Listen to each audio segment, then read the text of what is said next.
13 दिसंबर 2001 संसद भवन नई दिल्ली। पार्लियामेंट का विंटर सेशन चल रहा था। सिक्योरिटी टाइट थी।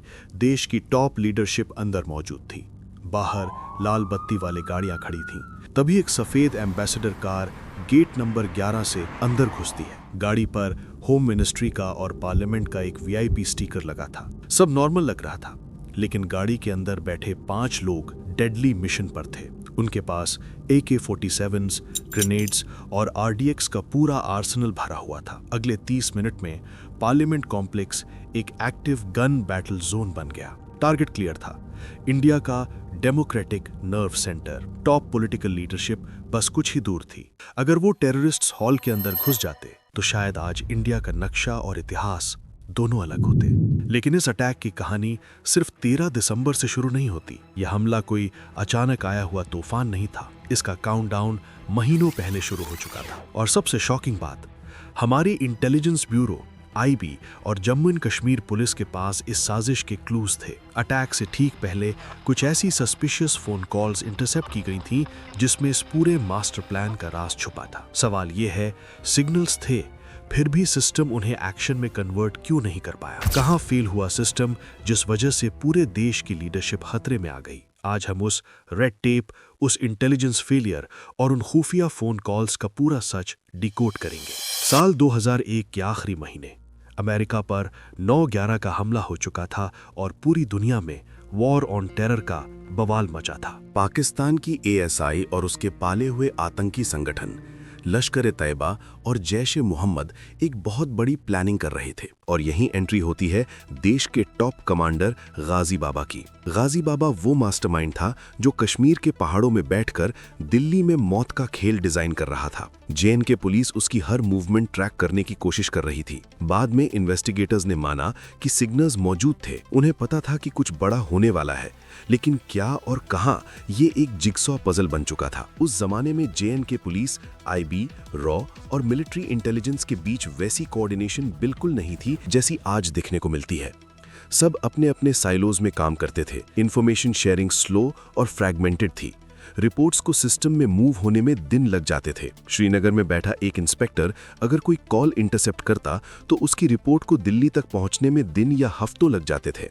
और आतंकियों के पास यही सबसे बड़ा एडवांटेज था, स्पीड। उन्हें पता था कि सिस्टम स्लो है और एजेंसीज आपस में इफेक्टिवली कम्युनिकेट नहीं करती। दिसंबर का महीना शुरू हो चुका था। दिल्ली में सर्दी बढ़ रही थी और कश्मीर में रेडियो वेव्स पर आतंकियों की एक्टिविटी। SOG श्रीनगर की एक खुफिया इंटरसेप्ट यूनिट ने एक बड़ी कॉल पकड़ी। एक लोकल नंबर से पाकिस्तान या POK के किसी नंबर पर सैटेलाइट फोन के जरिए बात हो रही थी। बात करने वाले का नाम था तारिक। तारिक गाजी बाबा का एक क्लोज एसोसिएट था। जवाब आया, मिठाई तैयार है, बस बांटने की देरी है। दिल्ली में धूम मचेगी, शादी की पूरी तैयारी हो चुकी है। ये शब्द नॉर्मल लगते हैं, लेकिन इंटेलिजेंस वर्ल्ड में इनका मतलब डेडली होता है। मिठाई का मतलब अक्सर RDX या IED एक्सप्लोसिव होता है। शादी का मतलब सुसाइड मिशन अटैक होता है। श्रीनगर में बैठे इंटरसेप्टर को लगा कि कुछ अजीब है। उन्होंने इस कॉल को फ्लैग भी किया, लेकिन यहाँ पर एक और बहुत बड़ी दीवार खड़ी थी, लैंग्वेज बैरियर। कॉल्स अक्सर मिक्स्ड लैंग्वेजेस में होती थी, थोड़ी कश्मीरी, थोड़ी गोजरी, थोड़ी पहाड़ी और थोड़ी आतंकियों की खुद की बनाई हुई कोड लैंग्वेज। लोकल पुलिस ने इसको रफ ट्रांसलेट किया, लेकिन उस ट्रांसलेशन में अर्जेंसी रिफ्लेक्ट नहीं हुई। SOG ने IB को इंटीमेशन दिया, लेकिन IB हेडक्वार्टर्स दिल्ली के पास रोज ऐसी हंड्रेड्स ऑफ थ्रेट अलर्ट्स आती थीं। ताजमहल उड़ाने वाले हैं, रेड फोर्ट पर हमला होगा, दिल्ली रेलवे स्टेशन पर बॉम्ब प्लांट किया गया है। ऐसे मैसिव नॉइज में से एक्चुअल सिग्नल को अलग करना किसी बुरे सपने से कम नहीं था। एक इंफॉर्मेशन ओवरलोड हो चुका था। JNK पुलिस ने सोचा उन्होंने अपना काम कर दिया। IB ने सोचा ये रूटीन इंटेल है। दोनों एजेंसीज के बीच कोऑर्डिनेशन वीक था। अटैक से कुछ दिन पहले रिपोर्ट्स के मुताबिक कुछ और सस्पिशियस एक्टिविटी फ्लैग की गई थी। इस बार किसी अफजल का नाम सामने आ रहा था, अफजल गुरु। वो दिल्ली में बैठकर लॉजिस्टिक सेटअप कर रहा था। इन्वेस्टिगेटर्स के मुताबिक पोस्ट अरेस्ट एविडेंस से पता चला कि सफेद एम्बेसडर, फेक VIP पासेस और एक्सप्लोजिव्स पहले से अरेंज हो चुके थे। आतंकी अपने वेपन्स को टेस्ट कर रहे थे, मैगजीन्स लोड कर रहे थे और हमारी इंटेलिजेंस फाइल्स एक बाबू की टेबल से दूसरे बाबू की टेबल तक स्लो मोशन में सफर कर रही थीं। सारे डॉट्स मौजूद थे, पर उन्हें जोड़ने वाला सिस्टम मिसिंग था। सिस्टम सो रहा था। और फिर आखिर में वो दिन आ ही गया, 13 दिसंबर 2001। सुबह के 11:40 संसद भवन के आसपास की सड़कें वीवीआईपी मूवमेंट से बिजी थीं। पार्लियामेंट के अंदर लोकसभा और राज्यसभा की प्रोसीडिंग्स चल रही थीं। तभी वो सफेद एम्बेसडर वाइस प्रेसिडेंट कृष्णकांत की गाड़ियों के कॉन्वॉय की तरफ बढ़ती है। वो गाड़ी रॉन्ग साइड से आकर कॉन्वॉय को क्रॉस करने की कोशिश करती है। वहां खड़ी security guard constable Kamlesh Kumari को तुरंत शक होता है। उन्हें समझ आ जाता है कि ये गाड़ी वीआईपी नहीं हो सकती। वो बिना अपनी जान की परवाह किए उस गाड़ी के पीछे भागती हैं और जोर से चिल्लाती हैं। उन्होंने अलर्ट रेस कर दिया, लेकिन उसके अंदर बैठे फिदाई टेररिस्ट्स ने फौरन अपनी AK-47 से ब्लाइंड फायर ओपन कर दिया। कमलेश कुमारी वहीं शहीद हो गईं। लेकिन उनकी उस एक चीख और उनकी शहादत ने पूरे सिक्योरिटी ग्रिड को जगा दिया। सीआरपीएफ और दिल्ली पुलिस के जवान तुरंत एक्शन में आ गए। अगले 30 मिनट किसी हॉलीवुड एक्शन थ्रिलर से कम नहीं थे। बस फर्क इतना था कि ये सब रियल था और गोलियां असली थीं। चारों तरफ ऑटोमेटिक वेपन्स का शोर था। ग्रेनेड्स के धमाके से पूरा इलाका और पार्लियामेंट के पिलर्स धुएं से भर गए। एक टेररिस्ट ने गेट नंबर 1 की तरफ भागते हुए खुद को ब्लास्ट कर लिया। पूरा हिस्सा हिल गया।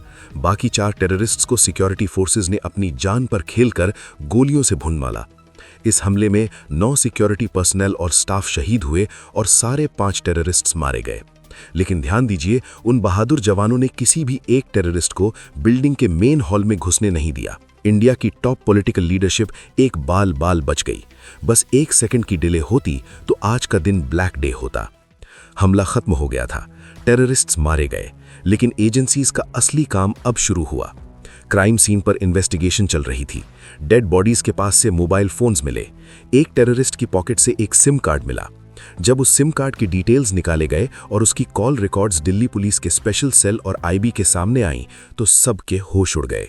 कमरों में सन्नाटा छा गया। क्यों? क्योंकि उस फोन पर जिन नंबरों से कॉल्स आई थीं वो वही एग्जैक्ट नंबर्स थे जो जेएनके पुलिस पिछले 2 महीने से इंटरसेप्ट कर रही थी।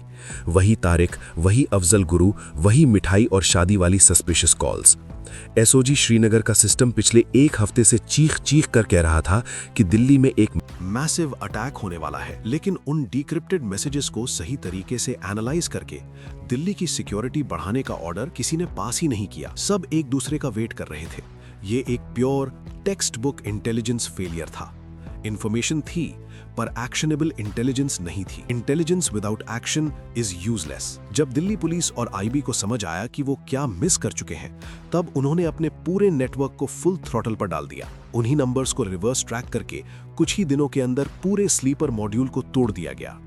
SAR गिलानी, शौकत हुसैन, उसकी बीवी नवजोत संधू और main logistics planner Afzal Guru, इन सब को अलग अलग जगह से दबोचा गया। अफजल गुरु के पास से वही लैपटॉप और फोन्स बरामद हुए जिनके सिग्नल स्पेस में कैप्चर तो हुए थे, लेकिन सही डेस्क तक टाइम पर नहीं पहुंचे। इस एक सिंगल इंसिडेंट ने पूरे देश को एक डीप ट्रॉमा में डाल दिया। हमारी बॉर्डर पर फौज मोबिलाइज हो गई और ऑपरेशन पराक्रम शुरू हुआ, जिसमें इंडिया और पाकिस्तान लगभग एक फुल स्केल वॉर के एज पर खड़े थे। लेकिन डोमेस्टिकली इस इंटेलिजेंस फेलियर ने इंडियन सिक्योरिटी सिस्टम को एक ऐसा जोरदार थप्पड़ मारा जिससे उनकी नींद हमेशा के लिए उड़ गई। ये हार्ड ट्रूथ रियलाइज हो चुका था कि आतंकवाद अब सिर्फ बॉर्डर्स तक लिमिटेड नहीं है। ये हमारे सिस्टम के लूप होल्स का, हमारे रेड टेप का फायदा उठाकर सीधा हमारे डिसीजन मेकिंग सेंटर्स में घुस रहा है। इस अटैक का सबसे बड़ा और सबसे महंगा लेसन था, information is not intelligence unless it is shared and analysed in real time. उस दिन के बाद इंडिया का पूरा खुफिया आर्किटेक्चर ड्रास्टिकली बदल दिया गया। मल्टी एजेंसी सेंटर यानी मैक का फॉर्मेशन हुआ। ये एक ऐसा प्लेटफॉर्म था जहां सारी agencies, IB, raw, state police और मिलिट्री रोजाना अपनी इंटेलिजेंस शेयर करती हैं ताकि कोई भी डॉट मिस ना हो। National Technical Research Organisation NTRO जैसी सुपर सीक्रेट बॉडीज को टेक सर्वेलेंस के लिए डेवलप किया गया। रेड टेप को काट कर फेंक दिया गया ताकि कश्मीर का एक छोटा कांस्टेबल अगर किसी बड़ी कॉन्स्पिरेसी का पता लगाए तो उसकी आवाज सीधा दिल्ली में नेशनल सिक्योरिटी एडवाइजर तक बिना किसी फाइल और स्टैंप के डिले के पहुंचे। 13 दिसंबर 2001 के उस ब्लैक डे में हमारे जवानों ने अपनी जान देकर इस देश की आबरू बचा ली। उन्होंने अपनी छाती पर गोलियां खा ली ताकि डेमोक्रेसी की सबसे बड़ी बिल्डिंग पर आतंकियों का ब्लड स्टेन साया भी न पड़ सके।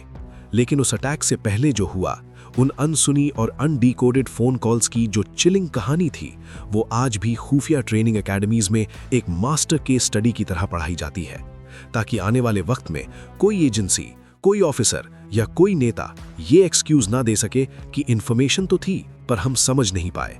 क्योंकि दोस्तों, जियोपॉलिटिक्स और नेशनल सिक्योरिटी के इस खतरनाक गेम में एक छोटी सी मिस्ड कॉल, एक अनडिकोडेड मैसेज की कीमत पूरे देश को अपनी जान से चुकानी पड़ सकती है। तो ये थी 2001 पार्लियामेंट अटैक के उस इंटेल फेलियर की अनसीन, अनहर्ड स्टोरी, जिसे मेन स्ट्रीम मीडिया ने शायद ही कभी इतनी डिटेल में कवर किया हो। अगर आप एक और क्लासिफाइड स्टोरी सुनना चाहते हैं, कमेंट्स में जरूर बताना। मिलते हैं अगली वीडियो में एक नए जियोपॉलिटिकल राज के साथ। जय हिंद।